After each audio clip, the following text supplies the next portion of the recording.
রিজিকে বরকত হওয়ার আমল। আমরা আজকে সবাই দুনিয়ার ভিতরে, আমাদের ছাত্র ভাই বলতেন যে আমরা সবাই 14 নম্বর গোডাউনের চিন্তায় ব্যস্ত।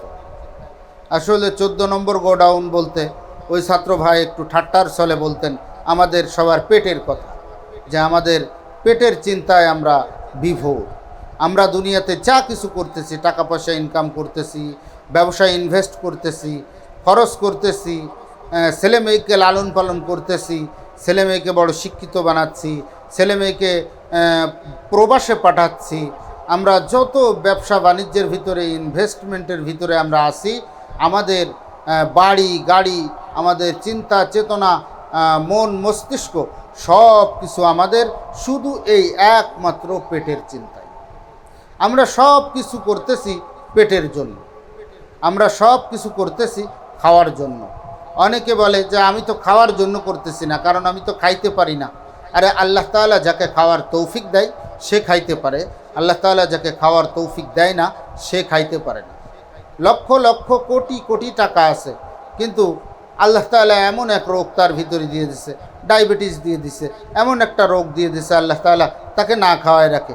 বাংলাদেশের সব থেকে ধনী একজন ব্যক্তি ছিলেন, ওনার সম্পর্কে আমি যতটুকু জানি, উনি মৃত্যুর আগে 40 দিন শুধু পেঁপে সিদ্ধ খেয়েছে, শুধু পেঁপে সিদ্ধ, আর কিছুই খাওয়া যাবে না, লবণ ছাড়া, ঝাল ছাড়া, কোনো মশলা ছাড়া, একেবারে শুধু পেঁপে সিদ্ধ খেয়েছে মৃত্যুর আগে 40 দিন পর্যন্ত। অন্য খাবার খাওয়ালে তার পেটের সমস্যা হচ্ছে, এর জন্য সব থেকে ঠান্ডা খাবার পেঁপে খাওয়াতে হবে, এর জন্য তাকে পেঁপে খাওয়াইছে। তো আল্লাহ তাআলা যাকে তৌফিক দিবেন, আবার অনেকের পকেটে দেখা যায় 1 টাকাও নেই, কিন্তু আল্লাহ তাআলা তাকে এত বিরিয়ানি, পোলোয়া, কাচ্চি, কাবাব, দুনিয়ার এমন কোনো নাজ নিয়ামতের খাবার নেই যে আল্লাহ তাআলা তাকে খাওয়াচ্ছে না। আমাদের একজন মুরব্বী আল্লামা জুনায়েদ আল হাবিব হাফিজাহুল্লাহ, উনি একটা গল্প বলেছিলেন, আমার মনে আছে, অনেক ছোটোবেলায় গল্পটা শুনেছিলাম। জুনায়েদ আল হাবিব হাফিজাহুল্লাহ উনি একবার বলেছিলেন যে উনাকে যখন মাদ্রাসায় দিল, তো পাশের একজন কটূক্তি করে বলল যে তোমার বাবা মাদ্রাসায় দিছে, তো তুমি কি করে খাবা, তুমি তো ভাত পাইবা না। আমাদেরকেও এখন অনেকেই বলে আমাদের সন্তানদেরকে মাদ্রাসায় দিলে, যে ও মাদ্রাসায় দিছে মোল্লাতন্ত্র শেখার জন্য, পরের বাড়ি খাওয়ার জন্য। তো আমাদেরকেও অনেকে বলে। তো জুনায়েদ আল হাবিব হাফিজাহুল্লাহর উত্তরটা আমার খুব সুন্দর লাগছিল, যদিও উনি ঠাট্টার ছলে বলছিলেন। পরবর্তীতে উনি যখন বড় বিজ্ঞ আলেম হয়েছে বা আমাদের আইডল আইকন হয়েছে, তখন উনি বলেছিলেন যে আসলে আমার ওই যে মুরব্বী একদিন বলছিল যে আমি ভাত পাবো না, আসলে খুব সুন্দর একটা কথা বলছিলেন, আসলে আমি এখন ভাত পাই না। তো সবাই আশ্চর্য যে হুজুর আপনি ভাত পান না? হ্যাঁ, আমি ভাত পাই না, তো আমি সব সময় বিরিয়ানি, পোলোয়া, কাচ্চি, কাবাব এইগুলো খাওয়ার ঠেলায় আমি ভাত খাওয়ার সময় পাই না। তো আমাদের মাদ্রাসাতেও আমাদেরকেও অনেক সময় বলতো, আমার একজন আত্মীয় বলতো যে আমাকে মাদ্রাসায় দিয়ে কি করবে। আমি ওই আত্মীয় হয়তো এখন ইন্তেকাল করছে, আল্লাহ তাআলা জান্নাত দান করেন। ওই আত্মীয় যদি এখন বেঁচে থাকতেন, তাহলে উনি দেখতে পেতেন যে আমি যা খাই বা আল্লাহ পাক আমাকে যা খাওয়াই, ওই আত্মীয়রা বা নিকট আত্মীয়রা সবাই স্কুল কলেজে পড়ছে, বড় বড় সাহেব হয়েছে। তো আমি যা খাই বা আল্লাহ আমাকে যেটা খাওয়াই, আমার ওই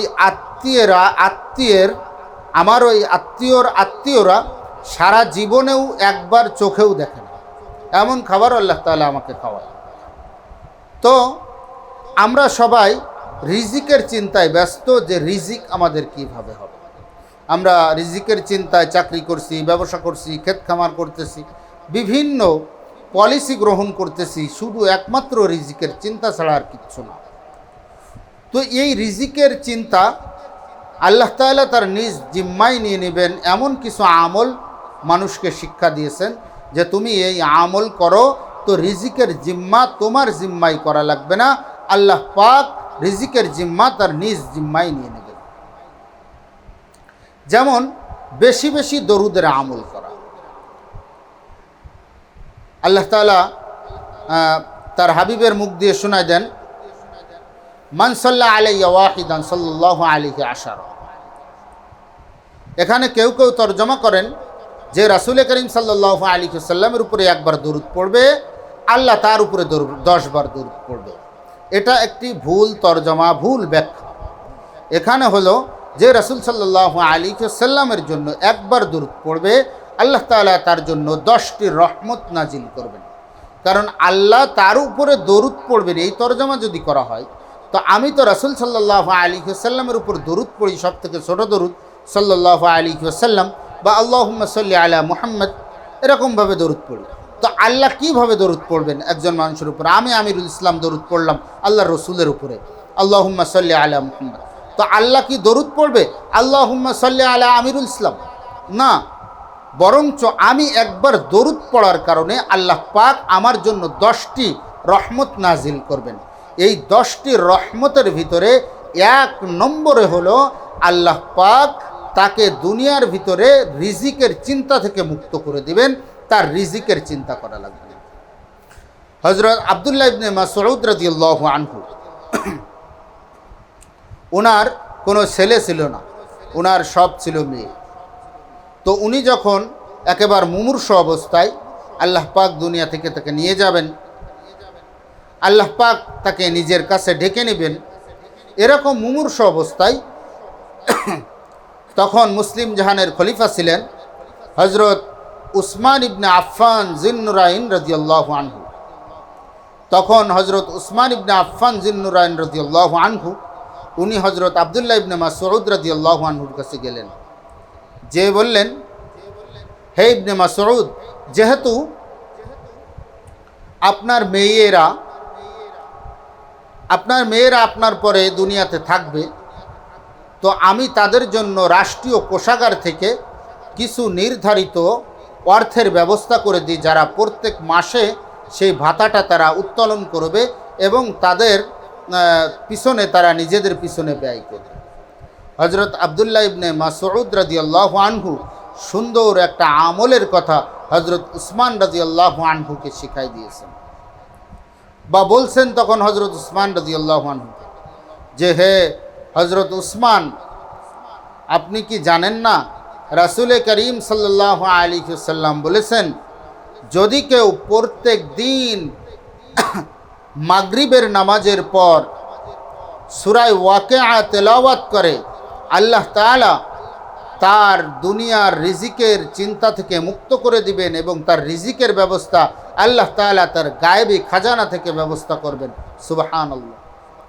হযরত আব্দুল্লাহ ইবনে মাসউদ রাদিয়াল্লাহু আনহু বলছে, আমি যেদিন থেকে আকা ইনামদার তাজেদারে মদিনা হযরত মুহাম্মদ আরবি মুস্তাফা সাল্লাল্লাহু আলাইহি ওয়াসাল্লামের কাছ থেকে এই হাদিস শুনেছি যে যদি কেউ প্রত্যেক দিন মাগরিবের পর সূরা ওয়াকিয়া তেলাওয়াত করে, তার থেকে আল্লাহ তাআলা সমস্ত অভাব অনাটনকে দূর করে দিবেন, তার রিজিকের ব্যবস্থা আল্লাহ তাআলা গায়েবীভাবে ব্যবস্থা করবেন, তার রিজিকের আর কোনো চিন্তা করা লাগবে না।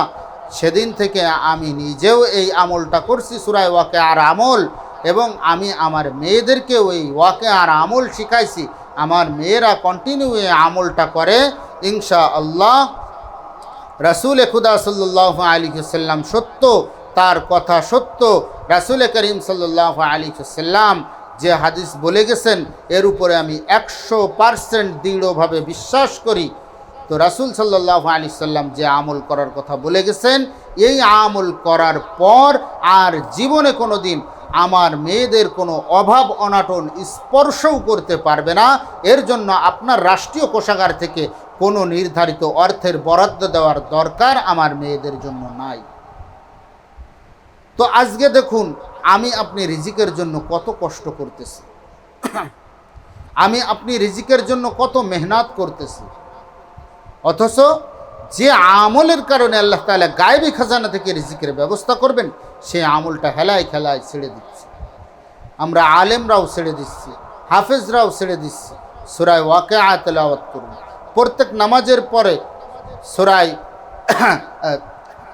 নামাজের পরে আয়াতুল কুরসির তেলাওয়াত করুন, 4 কুলের আমল করুন, এরকম সূরা ফাতিহার আমল করুন। এই সমস্ত আমল করলে আল্লাহ তাআলা তার রিজিকের ভিতরে বরকত দিবেন, আল্লাহ তাআলা তার রিজিকের ভিতরে বাড়াই দিবেন।